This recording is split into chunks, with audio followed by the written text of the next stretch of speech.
All right, I wanted to make this quick video showcasing this DIY handbrake because some people who are playing on console might not think that they can have a handbrake without purchasing, a really expensive one. So I made this out of an old skateboard, mounted it to a phone desk mount, or I don't know what you call that clamp, but I bought it on Amazon, and it attaches with some M5 bolts. So I just use some M5 bolts straight through that the wood of the skateboard. I also put a bolt straight through that vertical kind of stick that's going to act as our handbrake, which again was made from the skateboard wood, just two pieces epoxied together, cut with a jigsaw. Cut with a jigsaw. These rubber bands are really important because when you pull the handbrake back, the rubber bands obviously are what return it back to its original position.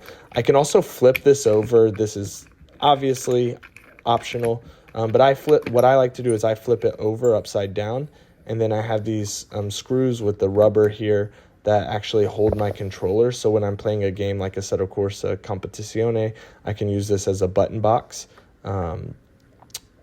Anyways, so what you do here is you set your controller behind the handbrake. You take this string and you wrap it around the right joystick.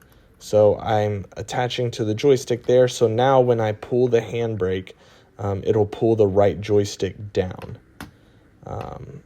Simple as that. The rubber band pulls the handbrake back into position. There's a rubber stopper at the bottom to keep me from pulling too far, because I don't want to pull it too far and pull the controller off the table or something like that. I am using a desk setup, so this works really well for my desk setup, but maybe you can have some creative solutions if you're in a cockpit. So in game, you go to controls, and you're allowed to have two devices, the steering wheel, as you can see there, and then also the Xbox controller. So if I go down to Xbox controller, edit device, and then I go down to handbrake, and I bind the right joystick down to handbrake. Notice I added dead zone and saturation, which is really, really important, because you might have a little bit of joystick floating and accidentally activate the handbrake unintentionally. But you got to make sure that your wheel is the primary device and then your controller is the secondary device. So now you can see some action of what it looks like in game. I'm holding down the handbrake at the start using my manual transmission, my H pattern shifter. So it's really cool to be able to use this without having to purchase a super expensive handbrake. Another advantage of this is because it's a joystick, it's not like a button where it's on off. It's more progressive, which is really, a lot of the cheaper handbrakes you can buy online are just on off analog buttons. But this is cool because you can kind of tune it to be a little more detailed if you wanted to. Also because it's made of a skateboard, which is really, really strong wood.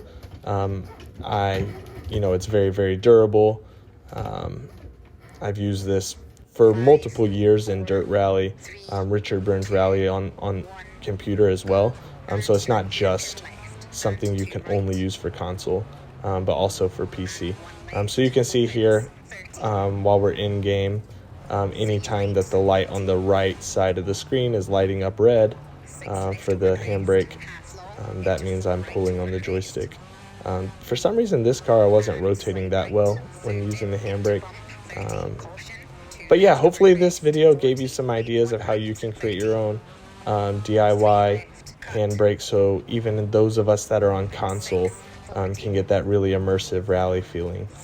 So let's end this video with a nice little crash, as I have not really gotten used to playing this new game just yet. So but yeah, hope you enjoyed, hope you got some ideas from this, and how you can turn your Xbox controller, or I guess this would work on PlayStation as well, into a DIY handbrake. Awesome, thanks for watching.